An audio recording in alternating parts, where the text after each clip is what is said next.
ఆలకించడానికి వచ్చిన మేము, వినటానికి ఆశిస్తున్న మమ్మలను ఈ మాటలతో సంధించున్నాను. గ్రహించే హృదయం మాకు దయచి, అనుసరించే మనస్సు మాకు దయచి, ఇన్ని విధాలుగా నీ ఆత్మ ద్వారా అభిషేకించి ఆత్మపూర్లుగా స్థిరపరచమని యేసు నామమున అడుగుతున్నాను తండ్రి. ఆమేన్. కూర్చోండి,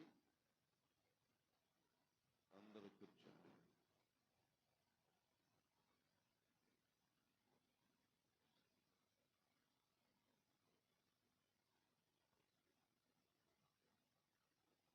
దేవునికి స్తోత్రం.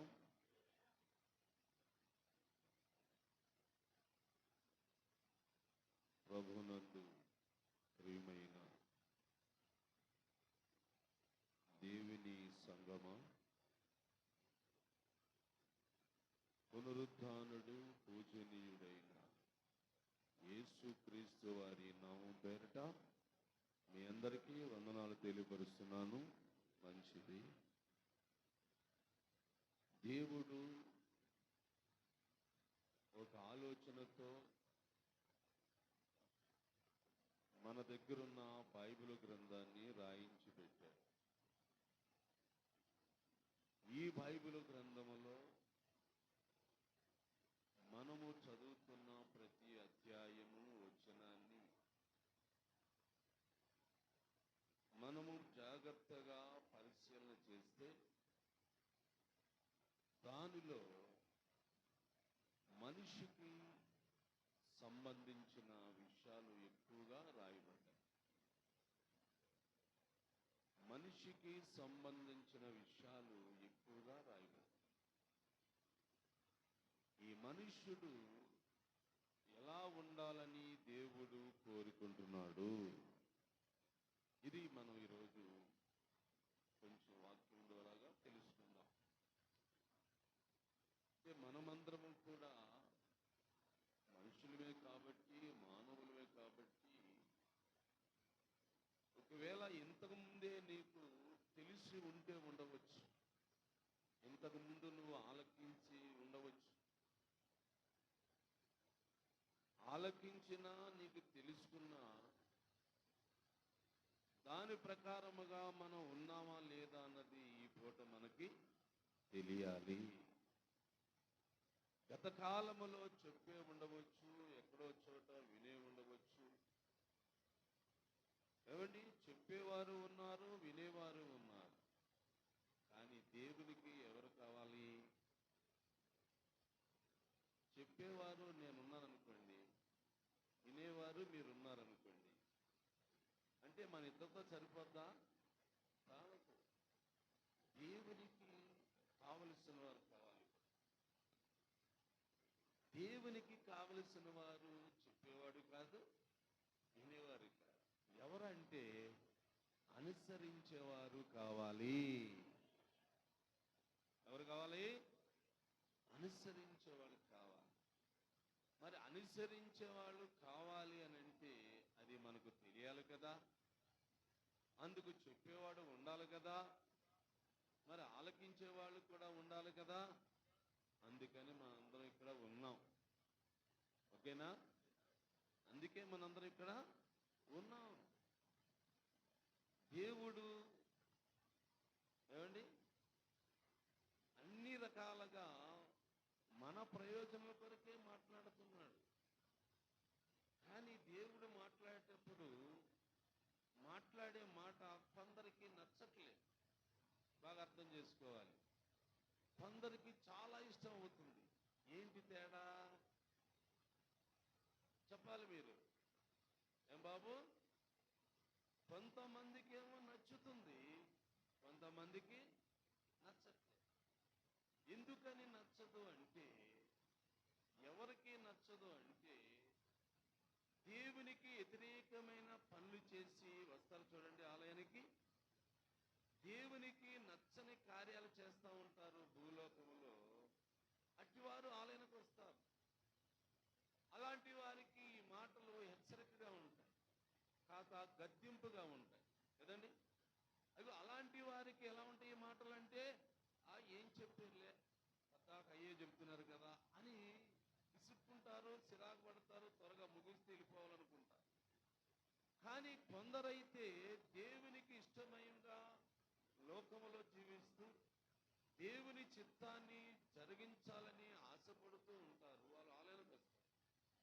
అట్టి వారికి గద్దించే వాక్యమైనా హెచ్చరించే వాక్యమైనా నాకు చాలా బాగుంది, ఇది నేను తప్పగా అనుసరించాలి అనుకునే వారు ఉంటారు చూడండి, వారికి చాలా చాలా ఇష్టంగా ఉంటుంది దేవుని వాక్యము. అందుకని దేవుని బిడ్డలారా, మనము ఈరోజు ఒకవేళ గద్దించే వాక్యం వచ్చినా, నిన్ను హెచ్చరించే వాక్యం వచ్చినా, మనమందరం ఏమనుకోవాలంటే ఈ వాక్యము దేవుడు మాట్లాడుతున్నాడు కాబట్టి, నన్ను గద్దిస్తున్నాడు, నన్ను హెచ్చరిస్తున్నాడు అని నీకు తెలిసినప్పుడు ఏం చేయాలంటే నీ మనస్సును సరిచేసుకోవాలి. ఏమండి, నీవు ఇంతవరకు చేసిన హేయ క్రియలు ఉంటే వాటిని వదులుకోవాలా, వాటిని విడిచిపెట్టాలా. ఎలాగంటే అది వాక్యము ద్వారాగా, దేవుని వాక్యము ద్వారా కదండి. అందుకని మనం కొంచెం జాగ్రత్తగా ఆలోచించాలి. దేవుడు మనల్ని పిలుచుకున్నాడు, దేవుడు మనలను ఎన్నుకున్నాడు, దేవుడు మనలను ఏర్పాటు చేసుకున్నాడు. అందుకు ఖచ్చితంగా మనము లోకస్తులా ఉండకూడదు, లోకస్తులాగా ఉండకూడదు. మరి ఎలా ఉండాలి అంటే దేవుని పిల్లలలాగా ఉండాలి, దేవుని బిడ్డలాగా లేక దేవుని ప్రజల్లాగా ఉండాలి. అందుకు దేవుడు కోరుకుంటున్నాడు నిన్ను, నన్ను, మనందరినీ కూడా. బాబు, కొన్ని మాటలు దేవుని వాక్యంలో మనం బైబిల్ ద్వారా చూద్దాం. బైబిల్ గ్రంథాన్ని పరిశీలన చేయండి ప్రజలందరూ కూడా. అంటే దేవుడు ఏమేమి చెప్తున్నాడు, ఎవరు కావాలనుకుంటున్నాడు, ఏమండి, ఎవరైతే నాకు సంతోషము ఆనందము కలిగిస్తారు, ఎవరైతే నాకు ఏమండి భూమి మీద ఉన్న వారిలో ఎవరు నన్ను సంతోషపరచగలుగుతారు అన్న దాన్ని దేవుడు చూస్తున్నాడు. అందుకని మనము దేవుని సంతోషపరిచే విషయాలే మనం తెలుసుకోవాలి, దేవుణ్ణి ఆనందింపజేసే విషయాలే మనం తెలుసుకోవాలి. అందుకు దేవుడు ఏమంటున్నాడో అన్న దాని మీద మనం ఆలోచన పెడతా ఉండాలి. బైబిల్ గ్రంథంలో మొట్టమొదటి మాట చూద్దాము. లూకా సువార్త చూడండి ఒకసారి. లూకా సువార్త 15వ అధ్యాయము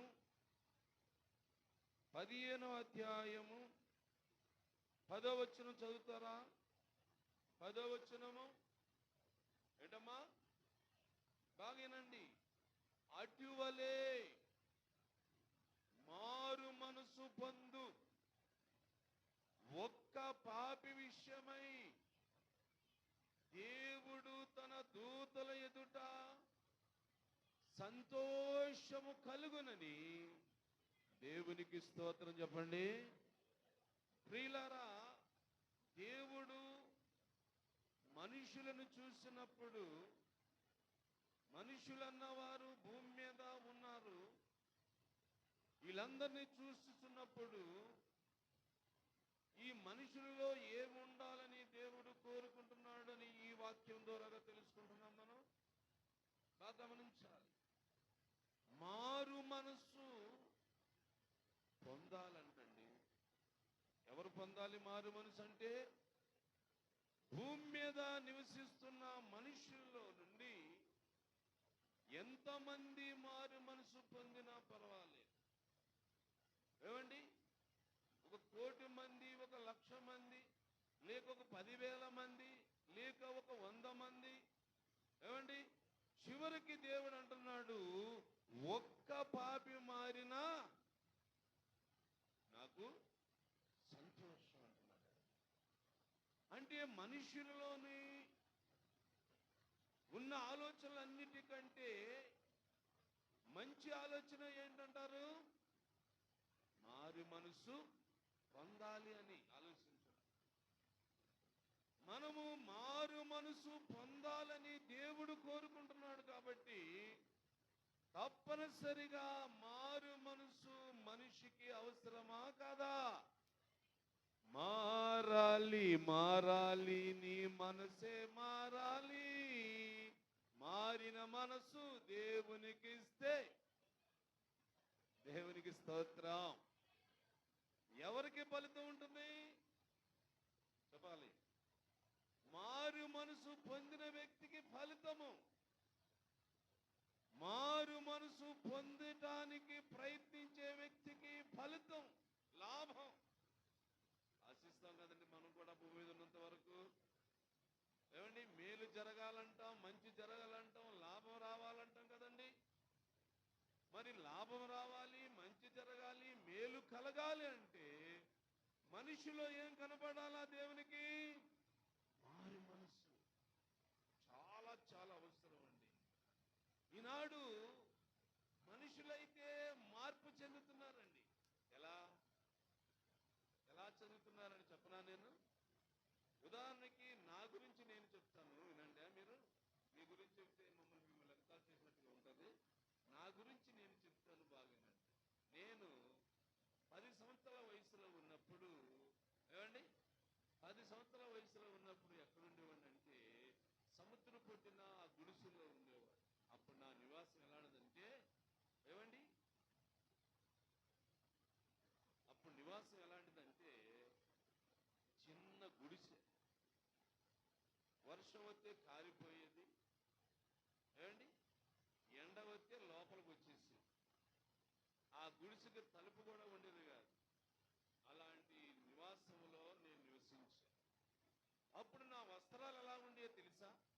నా వస్త్రాలు, ఏమండి, చెప్తే మీరందరూ నవ్వుతారు. లేదు, ఏమి లేదు, దాయిరు లేదు అంటే ఏముండొచ్చు అప్పుడు? చెప్పాలి పురుషులు మీరు. అది ఉన్నది. ఏమండి, అప్పుడు చొక్కా లేదు.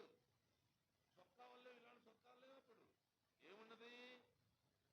పనీలు ఉండేది. అప్పుడు శరీరం అంతా కనపడేది. శరీరం అంతా కనపడేదండి. దేవుని బిడ్డలారా, ఆలోచిస్తున్నారా? అంటే మనుషులు మారారు అన్న దానికి చెప్తున్నాను. ఆ తర్వాత ఎదిగాను కొంత, ఒక 20 సంవత్సరాల వయసు వచ్చింది అనుకోండి. అప్పుడు ఏమైంది? ఈ వ్యవహారం మారిందా? అప్పుడు ప్యాంట్లు వచ్చాయి, చొక్కాలు వచ్చాయి. అప్పుడు శరీరం అంతా తప్పుకున్నా. అంటే అప్పుడు ఎంత మార్పు వచ్చింది నాలోని? వస్త్రధారణ మారింది, అంతవరకే కదా. తర్వాత రెండవది ఏంటంటే నివాసం మారింది. ఆ గుడిచిపోయింది. గవర్నమెంట్ వారు చిన్న బిల్డింగ్ ఒకటి కట్టించారు. ఏమండి, అంటే మనుషులు మారుతున్నారు, కానీ మనసు ఏమవుతున్నామా? మారట్లేదు. దేవుడు మనిషిని మారమన్నాడా, మనసు మార్చుకోమన్నాడా? మనస్సు మార్చుకోవాలి. మనస్సు మార్చుకుంటే నీకు ఫలితం ఉంటుంది, నీకు లాభం వస్తుంది. నువ్వు ఆనందంగా భూమి మీద జీవించడానికి అవకాశం వస్తుంది. అందుకని దేవుని బిడ్డలారా, మనలో ఏమండి, ఈ వస్త్రధారణలు మారటము లేక ఈ మనిషి సౌందర్యాలు మార్చుకోవటము కాదు, కానీ లోపల ఉంది మనస్సు. లోపల ఉంది మనస్సు, ఇది మారాలి. యేసు ప్రభు కూడా ప్రతి ఒక్కరిని అదే అడిగాడు. ఏమండి, నీ మనస్సు మారి రూపాంతరము చెందుట వలన, ఏమండి, నీ మనస్సు మారి రూపాంతరం చెందాలని ఎక్కడ ఉంది? రోమీలకు రాసిన పత్రికలో ఉంది. ఒక మాట చదువుతారా? రోమీలకు రాసిన పత్రిక 2వ అధ్యాయము 12వ అధ్యాయము 2వ వచ్చి చూడండి ఒకసారి. రోమీలకు రాసిన పత్రిక, మీరు ఈ లోక మర్యాదను అనుసరింపక ఉత్తమమును అనుకూలమును సంపూర్ణమై ఉన్న దేవుని చిత్తమును పరీక్షించి తెలుసుకున్నట్లు ఏం మారాలా? చెప్పండి గట్టిగా. నీ మనస్సు మారి నూతనమవటం వలన రూపాంతరం పొందుతావు. మా ఏం మారుట వలన? మనస్సు మారుట వలన నువ్వేం పొందుతావు? రూపాంతరం అంటే దేవుడిచ్చిన రూపము నీ మీదకి వస్తుంది, దేవుడిచ్చిన తేజస్సుని మీదకి వస్తుంది, దేవుని యొక్క ఆత్మ ఆకర్షణని ఆదుకుంటుంది, దేవుని ఆత్మ నీలోనికి వస్తుంది. నువ్వు ఏం మార్చుకుంటే? మనస్సు మార్చుకో. గమనిస్తున్నారా దేవుని గారు? మనస్సు మార్చుకో. ఆ మనస్సు ఎక్కడ ఉంటుంది? శరీరం లోపల ఉంటుంది, బయటికి కనబడుతుంది. ఏమండి? మనుషులకి ఎవరికి తెలియదు, కానీ అది కనిపెట్టేది ఎవరంటే దేవుడు ఒక్కడే. అందుకే ఈ మాటలన్నీ విన్న ఒక వ్యక్తి, ఈ వాక్యాలు ఆలకించిన వ్యక్తి ఒక ఆయన ఇలా అంటున్నట్లుగా బైబిల్లో రాసిందండి. ఆ వాక్యం చూద్దామా? చూడండి ఒకసారి. కీర్తనల గ్రంథము 51వ కీర్తన 10వ వచనం చదువుతారు ఒకసారి. ఈ వాక్యాలని విన్నాడు, ఇలాగా దేవుడు మాట్లాడుతూ ఉంటే ఆలకించాడు. అరే యేసు ప్రభువారు లేక యెహోవా దేవుడు పరిశుద్ధాత్ముడు ఏమి కోరుతున్నాడు నాలో నుండి ఏం అడుగుతున్నాడు? ఓహో ఇదా సంగతి. అరే నా కాళ్ళు, నా కళ్ళు, నా ముక్కు, నా నోరు, నా చెవులు, నా లివరు, నా గుండె, నా కిడ్నీలు ఏం అడగలేదు. ఏమడుగుతున్నాడంట? మనస్సు అడుగుతున్నాడు. కాబట్టి ఆ మనస్సును నేను ఏం చేయాలి? ఇప్పుడు మార్చుకుంటాను. అందుకని ఎవరిని అడగాలి ఈ మాట? దేవుడిని అడుగుతున్నాడు. మళ్ళా ఎందుకని అడుగుతున్నాడండి? మనస్సు పెట్టింది కూడా దేవుడే. ఈ శరీరములో కొన్ని అవయవాల్ని అమర్చింది ఆయనే, మనస్సును పెట్టింది ఆయనే, హృదయాన్ని పెట్టింది ఆయనే, ఆత్మను పెట్టింది ఆయనే. మరలా దేవుడు అడుగుతున్నాడు నిన్ను. నువ్వు ఆగమర్చిపోయావు నీ మనస్సు గురించి, నీ ఆ హృదయం గురించి నువ్వు ఏమి ఆలోచించట్లేదు. కాబట్టి నువ్వు తప్పనిసరిగా ఈ రోజు ఈ వాక్యము ద్వారా నీ మనస్సు మార్చుకోవాలా అని దేవుడు మాట్లాడు. ఆ మాట ఆలకించిన ఆయన అడుగుతున్నాడు దేవుణ్ణి, దేవా నా యందు శుద్ధ హృదయము కలగచేయము. ఏమండి? నా అంతరంగములో ఉన్న మనస్సు మనస్సు మనస్సు ఏం చేయమన్నాడు? నూతనముగా పుట్టించు. మనస్సు అండి, ఇది చాలా అవసరమైనది. దేవునికి అవసరమే, నీకు కూడా అవసరమే. మనస్సు మార్చుకున్నవాడు ఏమండి పాపము చేయడు. మనస్సు మార్చుకున్నవాడు త్రాగుడికి అలవాటు పడడు. మనస్సు మార్చుకున్న వాడిలో అంతా పరిశుద్ధత కనబడుతుంది. వాళ్ళు స్త్రీలైనా ఒకటే, పురుషులైనా ఒకటే. ఏమండి? పురుషులకు ఒక మనసు, స్త్రీలకు ఒక మనసు ఉందంటారా? లేదు, ఇద్దరికీ ఒకటే మనస్సు. ఆ మనస్సు ఆలోచించే విధానాలే మార్పు. విన్నారా బిడ్డారా? మనస్సు ఆలోచించే విధానమే మార్పు, కానీ మనసు అయితే ఒకటే. మనసు అయితే ఒకటేనండి. అందుకు మనస్సును గురించి మనుష్యుడు ఆలోచించమంటున్నాడు దేవుడు. ప్రతి మనుష్యుడు కలిగి ఉన్నాడు మనస్సును. ప్రతి మనిషిలో మనస్సు ఉందా లేదా? ఉంది. మరి మనస్సు గురించి ఆలోచించేది ఎవరు? మనిషిగా నువ్వే ఆలోచించాలి నీ మనస్సు గురించి. నా మనసా, నువ్వు ఏం ఆలోచిస్తున్నావు? దొంగతనం చేద్దామని ఆలోచిస్తున్నావు కాదు, అబద్ధం ఆడదామని ఆలోచిస్తున్నావు కాదు, నరహత్య చేయాలని ఆలోచిస్తున్నావు కాదు, వ్యభిచారించాలని ఆలోచిస్తున్నావు కాదు. ఆలోచిస్తుందండి.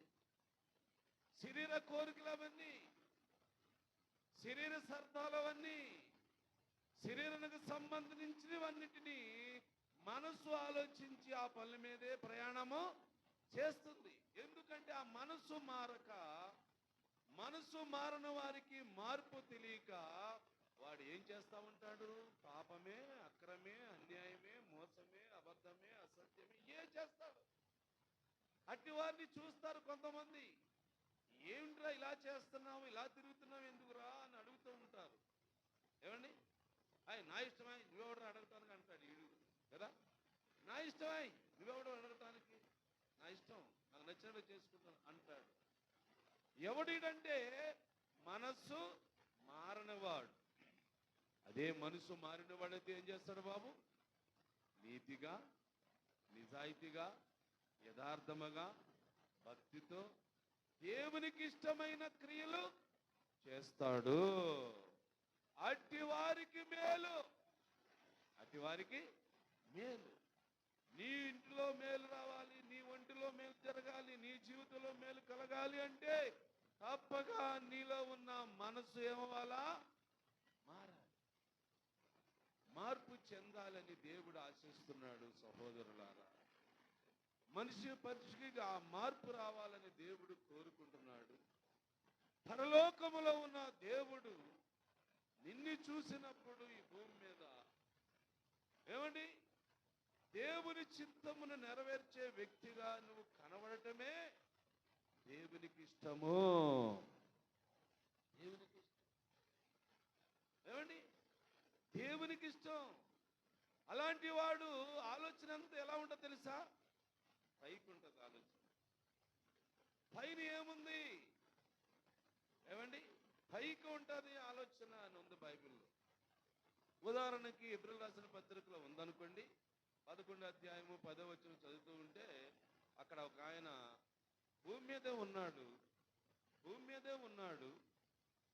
భూమి మీద ఉన్నవాడు ఎటు చూస్తున్నాడు అని రాసింది బైబిల్లో? పైకి చూస్తున్నాడు అని రాసింది బైబిల్లో. ఒకవేళ నాలాంటి వెళ్ళి ఎందుకయ్యా నువ్వు పైకి చూస్తున్నావు అని అడగవచ్చు. ఎవరో ఒకరు అడగరా? అడిగే ఉంటారు, ఊళ్ళో చాలా మంది ఉంటారు కాబట్టి. ఎవరో ఒక అతను వెళ్ళి ఎందుకైనా పద్దాకా పైకే చూస్తావు, అసలు నేల కదా పండేది, నేల దున్నుకొని ఇత్తనాలు తల్లుకుంటే నేల కదా మనకు పంటలు ఇచ్చేది, నువ్వు భూమి వైపు చూడకుండా పద్దాకా పైకే చూస్తున్నావు అని ఎవరో ఒకరు అడిగే ఉండొచ్చు. ఎవరో అడిగే ఉండొచ్చండి. అడిగిన వారికి సమాధానం ఏమి ఇచ్చే ఉంటారు? ఏలయనగా దేవుడు దేనికి శిల్పి నిర్మాణకుడై ఉన్నాడు? పునాదులు గల పట్టణము కొరకు. అప్పుడు ఎక్కడున్నాడు అబ్రహాము? భూమి మీద ఉన్నాడు. చూడండి, భూమి మీద ఉన్న మనుష్యుడు ఎటు చూస్తున్నాడమ్మా అంటే పైకి ఎందుకు చూస్తున్నాడని మనం గ్రహించాలి. ఈరోజు పునాదులు గల పట్టణం ఉందంట. పునాదు గల పట్టణం ఉందని ఎలా తెలుసుకున్నాడు ఈయన? ఏమండి, ఎలా తెలుసుకున్నాడు? ఆయన కనబడుతుందా? కనబడలేదే. మరి కనబడని దానికోసము ఎందుకు ఆయన పైకి చూస్తున్నాడు అంటే తన మనస్సు మార్చుకున్నాడు. ఇక భూలోకం వైపు చూడవద్దు, భూమిలో ఏమీ లేదు, భూమి ఆకర్షణ వద్దు, నేను ఏదైనా పరలోకమునకు వెళ్ళాలి, పరలోకము నా కోసం ఉంది అని ఆయన పైకే చూస్తున్నాడు. ఇలాగ చూసేవారు ఎవరంటే మనస్సు మార్చుకున్నవారు. బాబు, మనస్సుని మార్చుకున్నవారు పైకి చూస్తారు, ప్రభు వైపు చూస్తారు, పరలోక వైపు చూస్తారు. నా రాజ్యము పరలోకము, నా గమ్యము పరలోకము, నాకు పరలోకమే నా సొంతమని ఈ భూమి మీద ఉన్నా గాని ఆలోచన అంతా ఎటుంటది? పరలోకం. అలాగని భూమి మీద ఉన్నవాడికి ఏం మేలు జరగదా? జరుగుతుంది. అదే అబ్రహాము భూమి మీద ఉన్నంత కాలములో ఏ రోజు కూడా కరువు అనుభవించలేదు. ఏమండి, ఒకవేళ కరువు దినాలు వచ్చినా గాని దేవుడు మళ్ళా కరువుని పోగొట్టి ఆయన కొరకు మళ్ళా భూమిని పండించి ఆహారం ఇచ్చాడు అబ్రహాం గారి కుటుంబానికి. సహోదరులారా, ఈరోజు మనమందరము కూడా మనస్సు మార్చుకోవడానికి మన ప్రయత్నాలు ఉండాలి. ఏకాటికి భూ సంబంధమైన ఆలోచనలు, ఈ భూమిలో పండుచున్న వాటి కొరకే మనము ఆలోచించకూడదు గాని మన తండ్రి, మన దేవుడు, మన రక్షకుడైన యేసు ప్రభువారు నీతో నాతో చెప్పాడు. ఏమని చెప్పాడు తెలుసా? యోహాను సువార్త 14వ అధ్యాయం 3వ వచనం చదవండి ఒకసారి. యేసు ప్రభువారు చెప్పిన మాట, అయ్యా నేను వెళ్ళి మీకు స్థలము సిద్ధపరచడానికి నేను ఉండే స్థలములో మీరు ఉండులాగున మరలా వచ్చి నా వద్ద ఉండుటకు అన్నాడా లేదా? ఏమన్నాడు యేసుప్రభురమ్మా? మాట్లాడండి. నేను మీ కొరకు స్థలము, ఎక్కడది? భూలోకమా? ఏమండి? అమెరికా దేశమా? పాలస్తీనాలోనా? ఎక్కడ మరి? అది పరలోకం అన్నాడా కదా? తెలుసుకున్నావు కదా? ఏమండి? తెలుసుకున్నప్పుడు నీ మనస్సు మారాలా లేదా? ఏమండి? ఏకాడికి భూ సంబంధమైన ఆలోచనలతో ఉండటము మనస్సుకి అది ఇష్టమైపోతే రేపు నువ్వు చనిపోయిన తర్వాత ఎక్కడికి వెళ్తావో తెలుసుకుంటున్నావా? అందుకే దేవుడు అంటున్నాడు, నీ మనస్సు మారాలి. నీ మనస్సు నూతనం అవటం వలన రూపాంతరము, అంటే నా రూపము నీకు వస్తుంది అని దేవుడు మనతో చెబుతున్నాడండి. అందుకని దావీదు గారైతే పూర్తి నిర్ణయం చేసుకున్నాడు కదా. ఇంకా ఆయన భూ సంబంధం ఏమి అడగట్లేదు. ప్రభువా నా హృదయాన్ని మార్చు, నా మనస్సును మార్చు, అది నూతనం అవ్వాలా, అది క్రొత్తదవ్వాలా. నేను భూమి మీద ఉన్నా సరే నా ఆలోచన అంతా పరలోకం వైపు వెళ్ళాలా. అందుకు నా మనస్సులో ఒక మార్పు వచ్చినట్లుగా నాకు సహాయము చేయమని అడుగుతున్నాడని బైబిల్ రాస్తుంది. సహోదరులరా, మరి మన పని ఏంటి ఇప్పుడు? మన ఆలోచన ఎలా ఉండాలండి? మనము కూడా అదే అడగాల దేవుడు. నా మనస్సు మార్చు ప్రభువా, నా హృదయాన్ని శుద్ధి చేయి ప్రభువా. ఈ రెండు ఉంటే చాలు నాయనా, రేపు నేను పరలోకం రావటానికి నాకు అవకాశం ఉంటుంది. ఏమండి? కిడ్నీలు మార్చు ప్రభువా, గుండు మార్చు ప్రభువా అడగొచ్చా? వాటితో పనే లేదు దేవునికి. ఇవన్నీ భూమిలోకి వెళ్ళిపోతాయి కదా. మనసే, హృదయమే దేవుని దగ్గరికి వెళ్తుంది. అంటే ఆ మనస్సు, ఆ హృదయము కలిగిన ఆత్మ ప్రభు దగ్గరికి వెళ్ళిపోతాయి, ప్రభుతో అయిపోయిపోతాయి. ప్రభుతో కలిసి ఉండటానికి నీకు అవకాశం కలుగుతుంది. మనస్సు మార్చుకోమని దేవుడు చెబుతున్నాడు. నెంబర్ 1 కదా.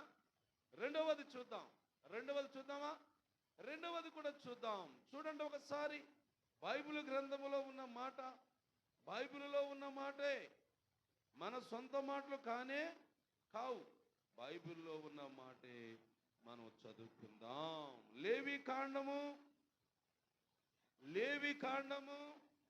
19వ అధ్యాయము 2వ వచనం చదువుతారా? ఏంటంట? మీరు ఎలా ఉండాలంట? అమ్మా, మనం ఎలా ఉండాలంట? ఎవరు చెబుతున్న మాట ఇది? దేవుడు చెబుతున్న మాట అండి. మొట్టమొదట మనం చెప్పాడు, మీకు మారు మనసు కలిగి ఉండాలని. రెండో మాట ఏం చెప్తున్నాడు ఇప్పుడు? మీరు పరిశుద్ధులై ఉండాలా. మనము పరిశుద్ధులమై ఉండాలా. ఎందుకు? నేను ఉన్నాను, మీరు కూడా పరిశుద్ధులై ఉండాలా. మనము అందరము కూడా పరిశుద్ధ జీవితాన్ని కలిగి ఉండాలా. పరిశుద్ధమైన ప్రవర్తన ఉండాలా. చెడు ఆలోచన రాకూడదు, చెడు నిర్ణయాలు చేయకూడదు, చెడు పదార్థం ముట్టకూడదు. ఏమండి? చెడు మార్గములో నడవకూడదు. ఇంకొక మాట చెప్పనా? చెడు స్నేహము చేయ. అర్థమైందా మీకు? ఏం చేయకూడదు? చెడు స్నేహం ఏం చేస్తుందంట? మంచి నడవడికని పాడు చేస్తుంది. అయ్యా, ఏ స్నేహం చేయకూడదంట? చెడు స్నేహము నువ్వు చేసావా? నీ జీవితం పతనమే. చెడి ఆలోచన నీకు వచ్చిందా, నీ బ్రతుకు శూన్యమే. చెడి ప్రవర్తన నువ్వు అనుసరించావా, నీ బ్రతుకంతా భ్రష్టత్వమే. ఇది వాస్తవం, ఇది నిజం, ఇది ఖచ్చితం. ఏమండి, అందుకే ఒక ఆయన ఇలాగ అన్నాడు. ఏమన్నాడు? దానియేలు గ్రంథములో మనం చదివితే దానియేలు అన్న అతను ఏమండి, లేక షద్రకు మేషకు అబేద్నెగో వారు యవనస్తులు బబులోను దేశములో ఉన్నారు. బబులోను అనే ప్రాంతానికి వెళ్ళారు. ఆ ప్రాంతంలో నివాసం చేస్తున్నాడు. ఆ ఊరి రాజు ఏం చేశాడంటే, ఆ ఊరిలో ఉన్న యవనస్తులందరినీ ఆయన దత్తత తీసుకున్నాడేమో. అంటే నా ఊరిలో సైనికులను తయారు చేయాలా, నా ఊరిలో మంచి విద్యావేత్తలను తయారు చేయాలా, అందుకు ఎంత డబ్బు ఖర్చు అయినా పర్వాలేదు అని ఆ దేశంలో ఉన్న యవనస్తులందరినీ పిలుచుకున్నాడు. ఏమండి, ఆయన దగ్గర ఉన్న సైన్యాధిపతికి చెప్పాడు, డబ్బు ఎంతైనా ఖర్చు అయినా పర్వాలేదు, కానీ ఈ కుర్రవాళ్ళందరూ కూడా మంచి బలశూలు అవ్వాలి, మంచి విద్యావేత్తలు అవ్వాలి, మంచి సైనికులు అవ్వాలి, అందుకు నువ్వు మంచి ఆహారం పెట్టి వీళ్ళు పోషించు అలాగని అక్కడ ఉన్న సైన్యాధిపతికి చెప్పాడు ఆ రాజు. రాజుగారు చెప్పిన మాటను బట్టి ఈ సైన్యాధిపతి నియమించేశాడు. అన్ని తయారు చేసేసాడు, వండేసాడు, ఓర్చేసాడు. అబ్బాయ్ రండిరా భోజనం చేతురు గాని, రండి భోజనం చేతురు గాని అని పిలిచాడు. కుర్రవాళ్ళందరూ యవనస్తులు కాబట్టి వచ్చేసారు. లైన్గా కూర్చున్నారు. వడ్డించేశాడు. వడ్డిస్తా ఉంటే తినేస్తున్నారు ఉన్న వాళ్ళందరూ. కానీ ఈ దానియేలు, ఈ షద్రకు మేషకు అబేద్నెగో ఈ నలుగురు కుర్రవాళ్ళు ఏమన్నారో చదవండి ఒకసారి వాక్యాన్ని. దానియేలు గ్రంథం 1వ అధ్యాయము 4వ వచనమేనా? 8వ వచనం చూడండి ఒకసారి. అందరూ బైబిల్ ఉన్న వాళ్ళందరూ 8వ వచనం చూడండి. రాజుగారు భుజించే భోజనమును పానమును చేయు ద్రాక్షరసమును పుచ్చుకొని మేము అపవిత్రపరిచి కొనమని దానియేలు ఉద్దేశించి కాకుండానట్లు పుచ్చుకొనకుండా. విన్నారా బాబు, విన్నారా వాక్యం, విన్నారా ఇప్పుడు? ఏం బాబు అంటే నువ్వు పరిశుద్ధముగా జీవించడానికి ఇది ఒక మంచి అవకాశం. దేవుడు అన్న మాటను బట్టి నువ్వు పరిశుద్ధుడుగా ఉండాలి, నువ్వు పరిశుద్ధురాలుగా ఉండాలి. అంటే ఎలాగ సాధ్యం అవుతుంది? ఇదిగో చూడండి, ఇక్కడ వాక్యంలో చూపిస్తున్నాడు. దానియేలు అనే మనుషుడు, దానియేలు అనే కుర్రవాడు, దానియేలు అనే యవనస్తుడు ఆ బబులోను దేశములో ఏమండి నివసిస్తూ ఆ రాజుగారు పెట్టే ఆహారాన్ని, రాజుగారు ఖర్చు చేసే ధనాన్ని, దాని నుండి వచ్చే ఫలితాన్ని ఆశిస్తున్నాడా? ఏమండి, ఆశిస్తే ఏమైపోతాడో? అపవిత్రుడైపోతా. నా దేవుడు పరిశుద్ధంగా ఉండమన్నాడు నన్ను, పరిశుద్ధ జీవితాన్ని జీవించమన్నాడు నన్ను. అందుకు నేను ఈ విషయములో, ఈ అన్నపానముల విషయములో, ఈ ద్రాక్షరస విషయములో ఈ సమయాన్ని నేను దీన్ని ముట్టకుండా ఉంటేనే నేను పరిశుద్ధుడిగా దేవుని కనబడతాను. మరి ఆ భోజనం తినేస్తే ఏం బాబు? ఆ భోజనము తినేస్తే ఏమైపోయినాయినా? అపవిత్రునైపోతాను. అంటే నేను పవిత్రుని కాలేను, నేను పరిశుద్ధుడిగా జీవించలేను. దేవుని బిడ్డలారా, ఆలోచిస్తున్నారమ్మా? మనం ఎలా ఉండాలని దేవుడి కోరిక? పరిశుద్ధంగా ఉండాలి. ఏమండి, మన మనసు ఏమై ఉండాలి? మారి మనసు అయి ఉండాలి. అవునా కదా? పరిశుద్ధ జీవితాన్ని మనుషుడు జీవించమని దేవుడు కోరుకుంటున్నాడండి. ఈనాడు భూలోకంలో నివసించే ప్రజలు ఏమైపోతున్నారో చూస్తున్నారు కదా, మీ కళ్ళ ముందే కనబడుతున్నారు కదయ్యా. యువకులు ఎలా చెడిపోతున్నారు, యవనస్తులు ఎలా పాడైపోతున్నారు, ఏమండి యవన స్త్రీలకు కూడా ఎలాగా పతనమైపోతున్నారు మీరు చూస్తున్నారా? మీకు కనబడుతున్నారా వీళ్ళందరూ? మరి వాళ్ళందరూ అలా ఉంటే ఉండవచ్చు, నువ్వు ఎలా ఉంటావు? మనం ఎలా ఉందాం? పరిశుద్ధముగా ఉండాలి, పాపము లేని వారిగా ఉండాలి, పాపము చేయని వారిగా ఉండాలి. ఇది దేవుని యొక్క కోరిక కాబట్టి తప్పనిసరిగా నువ్వు నేను మనం ఏం చేయాలా? పాటించి తీరాలి. అవునా కదా? పాటించి తీరాలి. పాటించి తీరితేనే మనకు ఫలితం. పాటించకపోతే నీవు పడిపోతావు, కీడులో నష్టంలో పడిపోతావు, నాశనాలకు వెళ్ళిపోతావు. నీ జీవితానికి విలువ బ్రతుకు ఉండదు, గౌరవం ఉండదు. నీ ఆలోచన విధానం కరెక్ట్ చేసుకోకపోతే, నీ మనస్సు అన్నది సరిగా ఉండకపోతే ఎలాంటి ప్రమాదం ఉందో తెలుసా? చాలా పెద్ద ప్రమాదం ఉందని బైబిల్ చెబుతుంది. ఇప్పుడు మనస్సు మారింది, తర్వాత నీ శరీరము మార్పు చెందింది. అంటే ఏంటి? పాపము లేని వ్యక్తిగా, పాపము చేయని వ్యక్తిగా నువ్వు కనబడటము, నిన్ను ఈ భూమి మీదే దేవుడు ఏం చేయాలనుకున్నాడు తెలుసా? ఏం బాబు, ఏమి చేయాలనుకున్నాడు? ఇదే దానియేలు నేను అపవిత్రను కాకుండా ఉండినట్లు నేను దీన్ని తినను ముట్టను అని చెప్పుకున్నాడు కదా. ఏమండి? అంటే పరిశుద్ధ జీవితాన్ని జీవించడం లేదా? చెప్పాలి, జీవించాడు. మరి అలాంటి జీవించిన వ్యక్తికి ఎలాంటి అధికారము దేవుడు ఇచ్చాడు? 6వ అధ్యాయంకి వచ్చేయండి త్వరగా. దానియేలు గ్రంథము 6వ అధ్యాయం 1వ వచనం చూడండి. అయ్యా, తన రాజ్యమంతట పైన అధిపతిగా ఉండుటకై 120 మంది అధిపతులను నియమించాడు రాజు. వారి పైన 3 ప్రధానులుగా నియమించాడు. ఆ 3లో దేవునికి స్తోత్రం చెప్పా. చూసారు ఎలాంటి అధికారం వచ్చిందో దానియేలుకి? ఎందుకు వచ్చిందంటారు? పరిశుద్ధముగా జీవించేవాడు, అపవిత్రమైన దాన్ని ముట్టకుండా చూసుకునేవాడు, పాప సంబంధమైన ఆలోచనలకు వెళ్ళేవాడు కాదు, చెడి వారితో స్నేహము చేసేవాడు కాదు.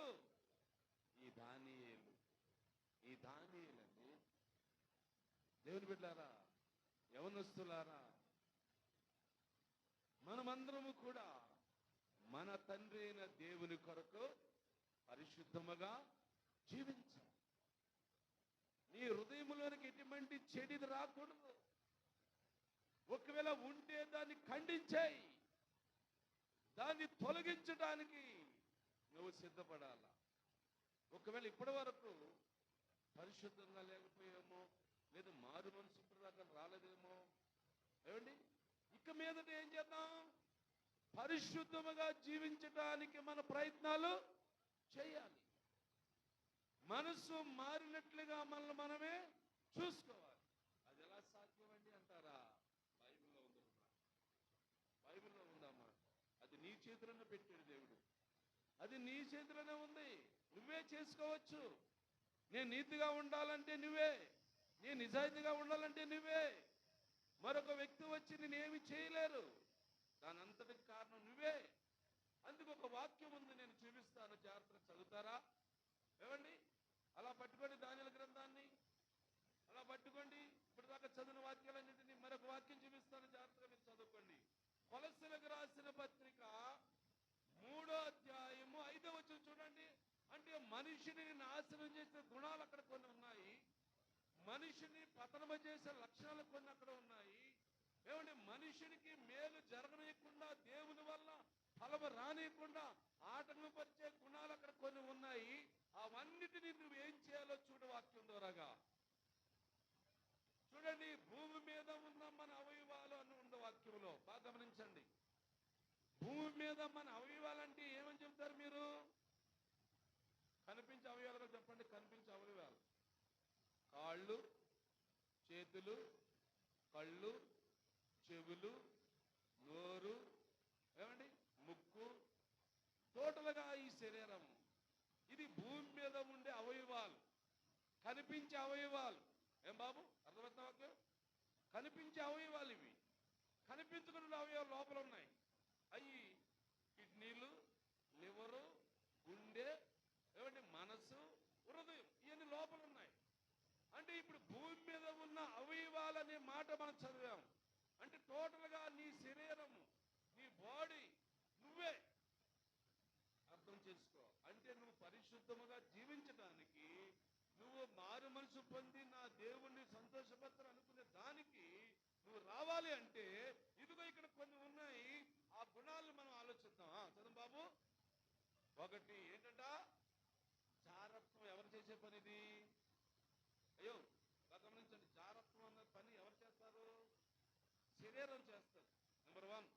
రెండోది, అపవిత్రంగా ఉండాలి. అపవిత్రమైన పనులు ఎవరు చేస్తారు? శరీరం చేస్తుంది. 2, కామతృప్తగా, అంటే కామం ఎప్పుడు కూడా అదే ఆలోచన, అదే మైండ్ లో ఉండేది ఏది? ఈ శరీరం. 3, దురాశ. అన్నిటికీ ఆశపడుతూ అది కావాలి ఇది కావాలంటది. ఎవరు? ఈ శరీరము. 4, విగ్రహారాధనైన ధనాపేక్ష. 5 గుణాలండి. ఎన్ని బాబు? 5 గుణాలమ్మా.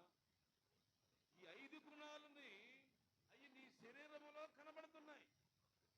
నీ శరీరంలో ఉండటం వలన నువ్వు పరిశుద్ధంగా జీవించలేకపోతున్నావు. ఈ 5 గుణాలు నీలో కనబడటం వలన ఏమండి నీ మనసు అదే పని చేయాలని పరిగెడుతుంది. అందుకని నువ్వు ఏం చేయాలంటే నీ మనసు ఒకటి మారాలి, లేక నువ్వు పరిశుద్ధ జీవితాన్ని జీవించాలి. అంటే ఈ 5 గుణాలు ఏం చేయాలంట? ఈ 5 గుణాలు ఏం చేయాలంట బాబు? ఏమనుంది అక్కడ బైబిల్లోని? చంపేయాల. ఎవరది? ఆ పని చేసేది ఎవరమ్మా? ఆ పని చేసేది ఎవరండి? ఎవరికి వాళ్ళే. అంటే ప్రతి మనుషుడు శరీరం కలిగి ఉన్నాడు కాబట్టి ఈ శరీరంలో ఉన్న గుణాలు ఇవి, పాప సంబంధమైన క్రియలు ఇవి.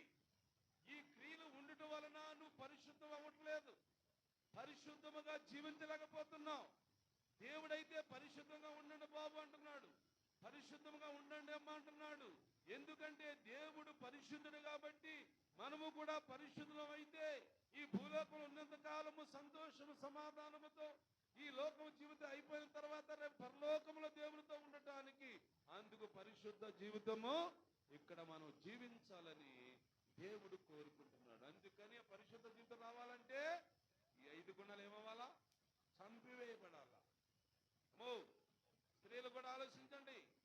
వాక్యం పట్ల మీరు ఆసక్తి కలిగి ఉండాలి. ఈ రోజు సామాన్యమైన మాటలు కాదు, ఏది ఎప్పుడు కూడా చెప్తా ఉంటారులే అని నీకు అనుకోకు. ఇది దేవుడు ఒక అవకాశం ఇచ్చాడు. ఈ రోజు నువ్వు నేర్చుకో. ఇది నీ జీవితం మీద దేవుడు దృష్టి పెట్టాడు, నీ మీద మనసు పెట్టాడు దేవుడు. నిన్ను ఎలా చూడాలనుకుంటున్నాడు, నీకు ఏమి ఇవ్వాలనుకుంటున్నాడు దేవుడు, రేపు రాబోయే కాలంలో భవిష్యత్తులో పరలోకం ఇవ్వాలనుకుంటున్నాడు దేవుడు. అంటే నువ్వు ఎలా జీవించాలి? ఈ భూమి మీద పరిశుద్ధముగా జీవించాలి. పాపము లేని వ్యక్తిగా, పాపము చేయని వ్యక్తిగా, అపవిత్రాన్ని ముట్టని వ్యక్తిగా నువ్వు ఎప్పుడు కూడా పవిత్రత పవిత్రత పవిత్రతను కాసుకొని ఉండాలని దేవుడు కోరుకుంటున్నాడు. ఒకటేంటి? మనసు మార్పు చెందాలి. 2, పరిశుద్ధముగా జీవించాలి. అవునా? అందుకు ఇంకో గుణాలు మారాలి, ఈ క్రియలు మారాలి, ఈ పనులు మారాలి, ఈ సావాసం మారాలి. ఇంతకాలం ఎవరితో సావాసం చేసావు అది నీ ఇష్టం. ఇంతకాలం ఎవరితో తిరుగుతున్నావు అది నీ ఇష్టం. మోసం చేసేవారితో తిరుగుతున్నావా, అబద్ధాలు ఆడేవారిని తిరుగుతున్నావా, ఏమండి ఎలాంటి వాడిని తిరుగుతున్నావో నీకు నువ్వు తెలుసుకో. ఎవరు చెప్పరేకి నీకు, నీ మట్టుకు నువ్వే తెలుసుకోవాలా, నువ్వు మట్టుకు నువ్వే గ్రహించాలా. అది దేవుడు మాట్లాడుతున్నాడు కనుక అందుకు దేవుని బిడ్డలారా, దానియేలన్న అతను ఆ బబులోని దేశంలో ఎంతమంది స్నేహితులు ఉన్నారంట ఆయనకి? ఎంతమంది యవనస్తున్నారు బాబు? చాలా మంది యవనస్తున్నారు. మరి అంతమంది యవనస్తులతో పాటు ఉన్న దానియేలు ఏమి నిర్ణయించుకున్నాడు? నేను చెడు స్నేహము చేయను, ఏమండి చెడు వస్తువు నేను తినను, చెడు మార్గములోనికి వెళ్ళను. అవునా? అవును. అలాగా ఉన్నప్పుడు దేవుడు ఆ దేశంలో ఈ దానియేలుకు ఒక గొప్ప ఉన్నతమైన అధికారాన్ని ఇచ్చాడు. అలాంటి అధికారం ఇచ్చినప్పుడు కూడా తనతో పాటు ఉన్న వారందరూ కూడా దానియేలు మీద నిందలు మోపారంట. దానియేలు మీద నిందలు మోపారంట. నిందలు మోపినప్పుడు కూడా దానియేలు యథార్థత వదిలేడా? లేదు. నీతిని మర్చిపోయాడా? లేదు. భక్తిలో శ్రద్ధగా ఉండి ఎల్లప్పుడూ కూడా ఏం చేసేవాడు ఆయన? ప్రార్థనే ప్రార్థనే ప్రార్థన చేసి ఉన్న స్నేహితులందరూ కూడా దానియేలు మీద నిందలు మోపి రాజుకి అబద్ధాన్ని చెప్పారు. రాజుగారిని నమ్మించేశారు. ఏమండి? రాజుగారిని నమ్మించేసి రాజుగారి చేత ఒక శాసనం రాయించేసి ఈ దానియేలు నేరస్తులు చేసి ఈ దానియేలు సింహభవనంలో త్రోషించేశారు. అవునా? అవునా కదా? సింహభవనంలో పడ్డాడా లేదా దానియేలు? అప్పుడు రాజు రక్షించాడంటారా? ఏం బాబు, రాజుగారు కాపాడాడు ఆయన్ని? లేదు. చూడండి, పరిశుద్ధ జీవితము జీవించే నిన్ను ఒకవేళ లోకము నిందించవచ్చు, నీ తోటి స్నేహితులు నిందించవచ్చు, చేయని నేరానికి నీ మీద శిక్ష మోపవచ్చు. కానీ నీ యథార్థత, నీ భక్తి, నీ పరిశుద్ధత ఉంది కదా, దాన్ని బట్టి దేవుడు నీకు ఏం చేస్తాడు తెలుసా? ఆ సింహముల బోనిలో ఉన్న సింహాల నోరుల్ని మూపించేశాడు దేవుడు. నీకు హాని జరగకుండా ఎవరు కాపాడుతున్నారు ఇప్పుడు? దేవుడు. ఏమండి, మీకు ఒక మాట చెప్తున్న బాగానండి. నేను ఇప్పుడు కాదు చెప్తున్న మాట. నేను 21 సంవత్సరములో యవన కాల జీవితంలో అయ్యా నాకు స్నేహితులు ఉండేవారు. ఆ స్నేహితులు ఎలాంటి అంటే సారా తాగేవాళ్ళు, సిగరెట్లు కాల్చేవారు, జర్దాకిలి లోలేవారు. అలాంటి వారితో నేను స్నేహం చేసిన 21 సంవత్సరంలో, నా వయసు 21 సంవత్సరంలో నా స్నేహం అది తెలుసా మీకు? నా వయసు 21 సంవత్సరం అంటే ఇప్పుడు ఎలా ఉంటుంటాను నేను? ఇప్పుడు ఎలా ఉన్నాను అనుకుంటున్నారా? ఇప్పుడు ఎలా ఉన్నానో అప్పుడు ఎలా ఉంటాను అనుకుంటున్నారా? అప్పుడైనా ఇప్పుడైనా ఎప్పుడైనా ఒకలాగే ఉన్నాను. దేవునికి స్తోత్రం. మంచి యవన కాలంలో నా స్నేహితులు వీళ్ళు సిగరెట్లు కాల్చేవాళ్ళు, జర్దాకిలీల్లో వలేవాళ్ళు, ఏమండి రోడ్లంతా షికార్లు చేసి బస్సులను ఆపేసేవారు. ఏమండి అలాంటి వారిని నేను ఏం చేశాను తెలుసా? దూరం చేసేసా. ఆ క్రియలు నాకు అంటకుండా, నా శరీరంలో పడకుండా నేను తప్పించుకున్నాను. వాళ్ళు ఇప్పటికే ఉన్నారు కొంతమంది నా స్నేహితులు. వాళ్ళ పేర్లు కూడా చెప్తా, అప్పుడప్పుడు చెప్తున్నారు అనుకోండి. అంటే కొంతమంది కొత్త వాళ్ళు వచ్చారు కూడా మీకు తెలియాలని చెప్తున్నాయి మాట. ఏమండి అలాగే ఎప్పుడైతే పవిత్రంగా పరిశుద్ధముగా నిన్ను నువ్వు కాపాడుకుంటావో నీ దేవుడు ఏం చేస్తాడు? నన్ను ఏం చేశారంటారు మీరు? నన్ను ఏం చేశారంటారు మీరు? లాజర్ గారు చెప్పు ఒక మాట. నన్ను ఏం చేశారంటారు కమలా గారు? నేను ఏ బతుకులో బతికేవాడినాను? నీచమైన బ్రతుకు, చేపల వాసన, నీచు పంపు, స్థానం ఉండేది కాదు. ఏమండి దుమ్ములో దూల్లో పొర్లాడేవాడు నేను. అలాంటి వ్యక్తిని దేవుడు ఏం చేశాడు? మాట్లాడరా? చెప్పరా ఎవరన్నా? ఇదిగో ఈ స్థాయి తీసుకొచ్చాడు నన్ను, ఈ స్థాయిలో పెట్టాడు నన్ను. ఇదే వాడలో పుట్టాను, ఇదే వాడలో పెరిగాను. నా సాక్ష్యము ఎవరినైనా అడిగినా చెప్తారు. నా జీవిత సాక్ష్యాన్ని ఎవరైనా చెప్తారు. నేను ఏం పనులు చేశానో గతంలో, నేను ఎవరిని మోసం చేశానో గతంలో, ఎవరు సొమ్మును అన్యాయంగా తీసుకున్నాను గతంలో, అందరూ చెప్తారు. వాడే ప్రజలందరూ. ఏమండి కాపాడుకోవాలి, నిన్ను నువ్వు కాపాడుకోవాలి, నువ్వు పరిశుద్ధంగా జీవించడానికి ఇష్టపడాలి.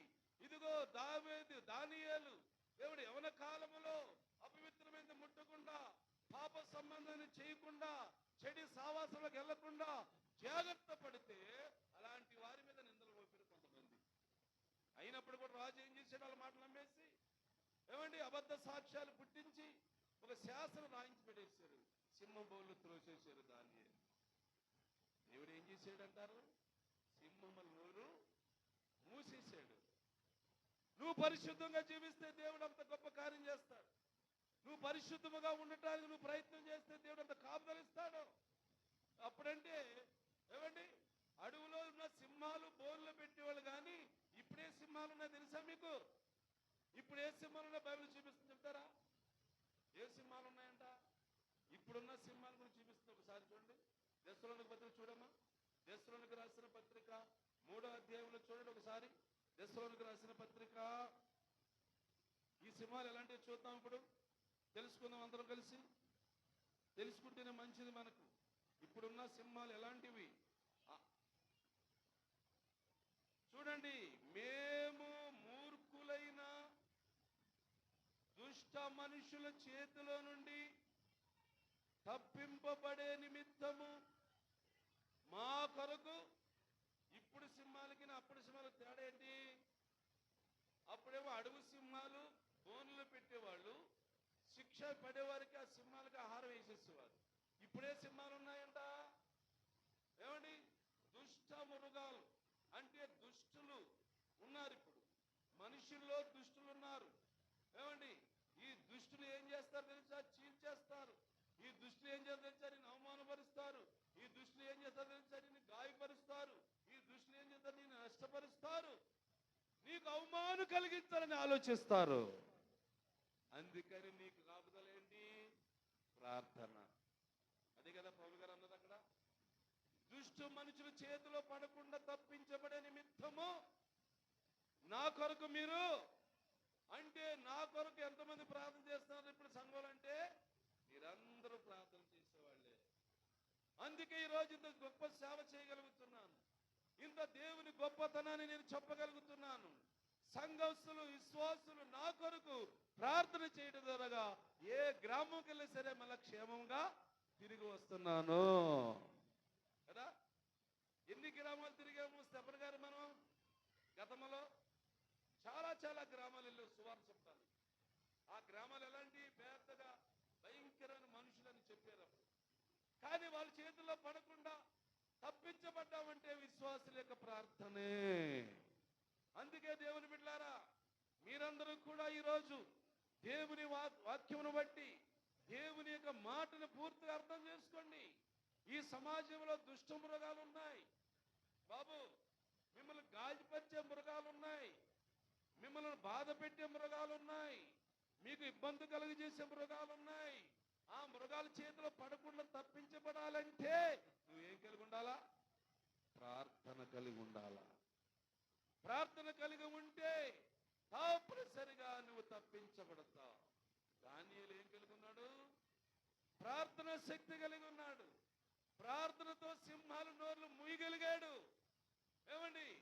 ప్రార్థన శక్తితో దుష్టుల మనుషుల యొక్క అపనిందలను మార్చగలిగాడు. ఏమండి? ప్రార్థన శక్తితో సమస్త అన్యజనులకు కూడా దేవుని వైపునకు త్రిప్పగలిగాడు. తిప్పాడలేదు దానియేలు? సింహ బోన్ నుంచి దానిని తీసిన తర్వాత రాజుగారు శాసనం పుట్టించాడు. ఏ శాసనం? దానియేలు దేవుడే దేవుడు. ఇంతకాలం మనం తెలియక పూజించే బొమ్మల్ని, ఇంతకాలం పూజించే విగ్రహాలని అవాళ్ళు కాదు దేవుళ్ళు. దేవుడు అంటే ఎవరో? ఇదిగో సింహాల నోరు విప్పించిన వాడు దేవుడు. సింహాల నోటు పడకుండా తప్పించిన వాడు దేవుడు. ఆ దేవుడు తప్ప ఎరగ దేవుడు నీకు లేడు. నీకు లేడు. అందరం కలిసి ఆ దేవుణ్ణి పూజించాలని ఆ దేశంలో ఉన్న ప్రజలందరికీ ఆ రాజుగారు ఏమంటే మన శాసనాలు పుట్టించి రాయించి అందరికీ అవి పంచిపెట్టాడు. దేవుడు బిడ్డలారా, నువ్వు నేను ఎలా ఉండాలని దేవుడు కోరుకున్నాడు? జాగ్రత్త. నీ మనస్సు నూతనం అవ్వాలి. నీ మనస్సు రూపాంతరం చెందాలి. నెంబర్ 1. రెండవది, నీ శరీరము పరిశుద్ధంగా ఉండాలి. పాపానికి సంబంధించిన ఛాయ ఏది నీ శరీరంలో పనిచేయకూడదు. పాపానికి సంబంధించిన ఛాయ నీ శరీరంలో పని చేయకూడదు. ఎందుకు? దేహము దేవుని ఆలయము అని తెలుసా నీకు? నీ శరీరము దేవునికి ఆలయం అంట. నీ శరీరము వ్యభిచారం చేయటానికి, నీ శరీరము మోసం చేయటానికి, నీ శరీరము ఇంకా ఏదో పాప సంబంధ క్రియలు చేయటానికి కాదు. ఈ దేహముతో దేవుని కనపరచాలి, ఈ శరీరముతో దేవుని కనపరచాలి అని కొరింథీయులకు రాసిన పత్రికలో రాసి ఉంది. అందుకు దేవుని బిడ్డలారా, గత కాలం ఎలాగున్నదో పోనీయండి. గత కాలంలో ఏం చేసిన ఈ శరీరము వదిలేయండి. ఇక్కడి నుంచైనా దేవుని కొరకు, ఇక్కడి నుంచైనా ప్రభు కొరకు, ఇక్కడి నుంచైనా దేవుడు అనుగ్రహించే ఆత్మ కొరకు నీ దేహము, నీ శరీరము ఆలయముగా మార్చు.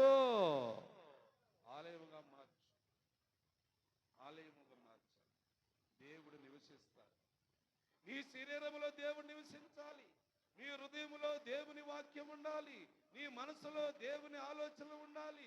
అప్పుడే నీకు ఈ లోక సంబంధమైన ఏది నీకు అంటకుండా పరిశుద్ధముగా, పవిత్రముగా, నీతిగా, భక్తితో ప్రభుని ఆరాధించే మనసుతో నువ్వు భూమి మీద ఉండటానికి అవకాశము ఉంది.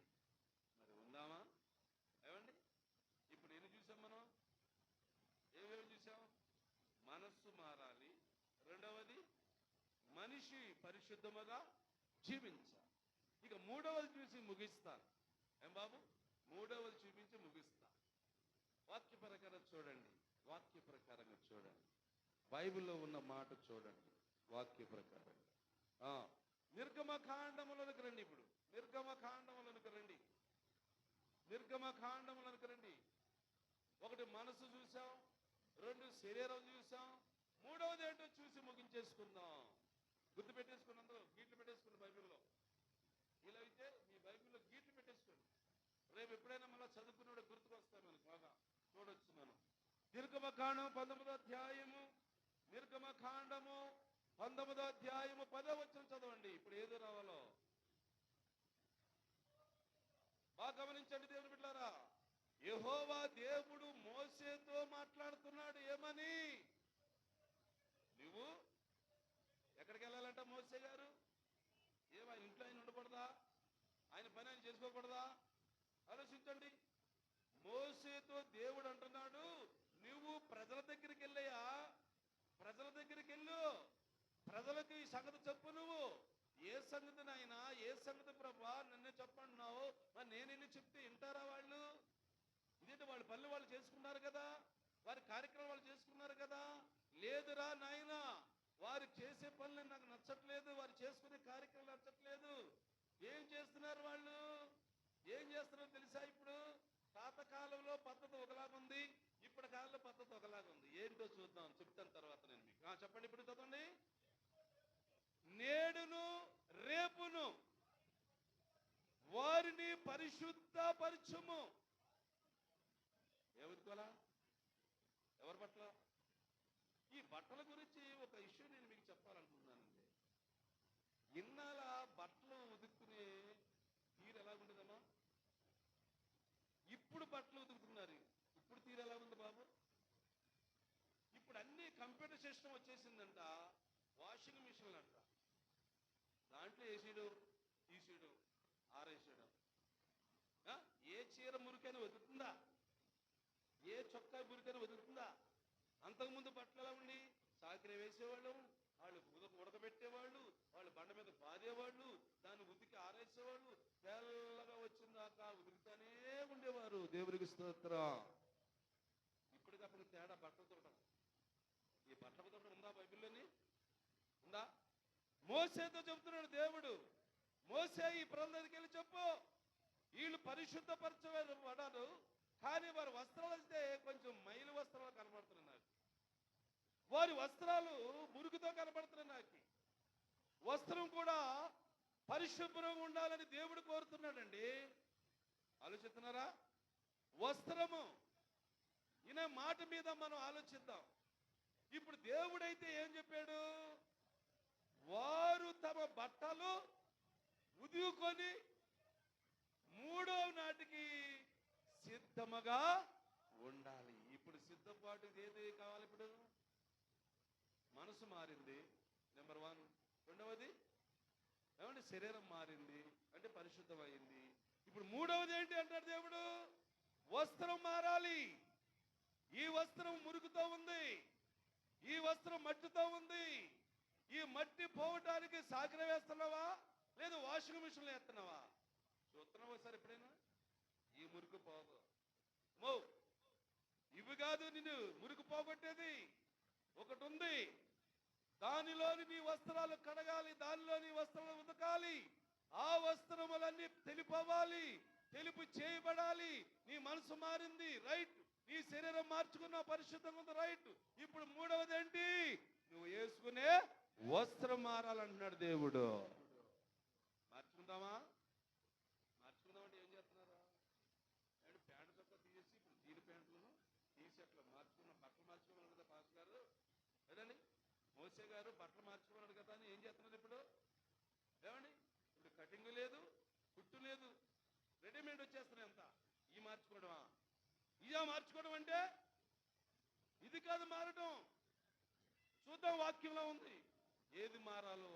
నీ వస్త్రం మారాలంటే దేని వల్ల నువ్వు ఉతకాలో ఆ వాక్యాన్ని చూపిస్తున్న జాగ్రత్తగా వినండి. నెంబర్ 1 మనసు మారింది. నెంబర్ 2 శరీరం మారింది. ఏమిటి? నెంబర్ 3 వస్త్రధారణ మారాలన్నాడు దేవుడు. ఏమిటి వస్త్రము? ఈ వస్త్రానికి ఉన్న ప్రత్యేకత ఏంటి అంటే, ఈ వస్త్రాలన్నీ దేంట్లో ఉతకాలి ఇప్పుడు? ఆ మాట చూపిస్తుంది బైబిల్. ప్రకటన గ్రంథము 7వ అధ్యాయము 14వ వచనం చూడండి. ఇప్పుడు 7వ అధ్యాయము 14వ వచనం చూడండి. అందుకు నేను, అయ్యా నీకే తెలియననగా ఏమని?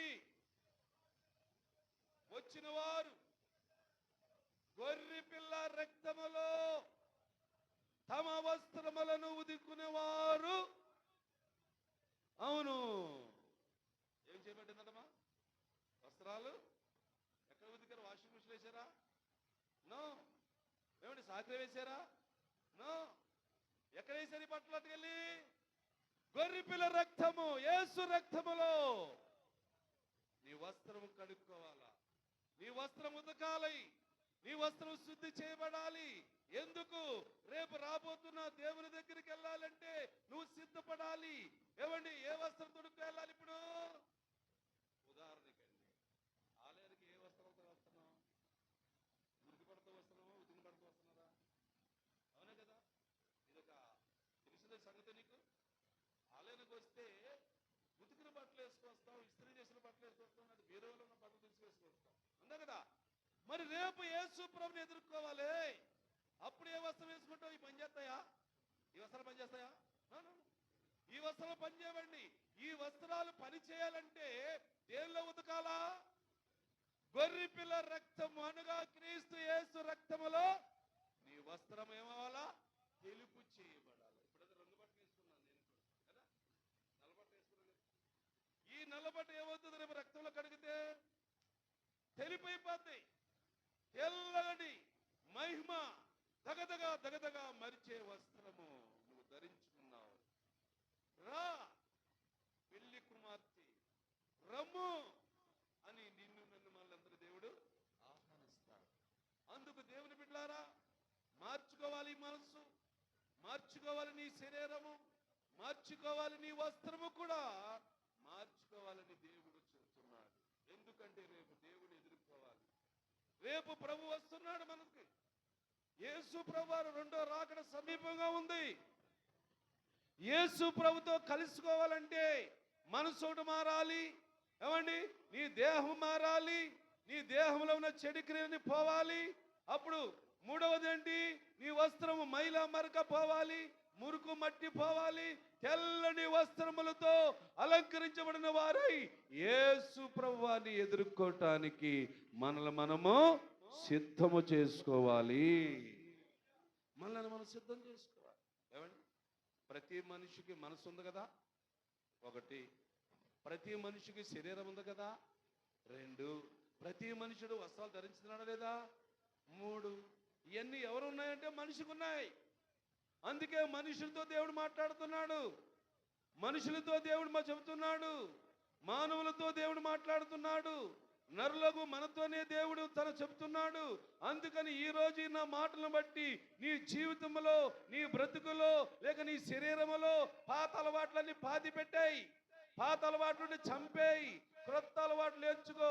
దేవుని వాక్యాన్ని బట్టి దేవుడు చెబుతున్న సంగతులన్నీ నీ మనసులోకి రావాలి, నీ హృదయంలోకి రావాలి. అది నీ శరీరంలోకి వెళ్ళాలి. నీ శరీరం, నీ మనస్సు, నీ ఏమంటే వస్త్రము అన్ని దేవునికి ఇష్టముగా ఉండాలి అని దేవుడు ఈరోజు మనందరితో మాట్లాడాడు. కాబట్టి ఆలకించుచున్న సహోదరులారా, ఆలకించుచున్న సహోదరులారా, స్నేహితులారా, మిత్రులారా, మీరందరూ ఈ మాటల ప్రకారముగా నడుచుకొందురుగాక.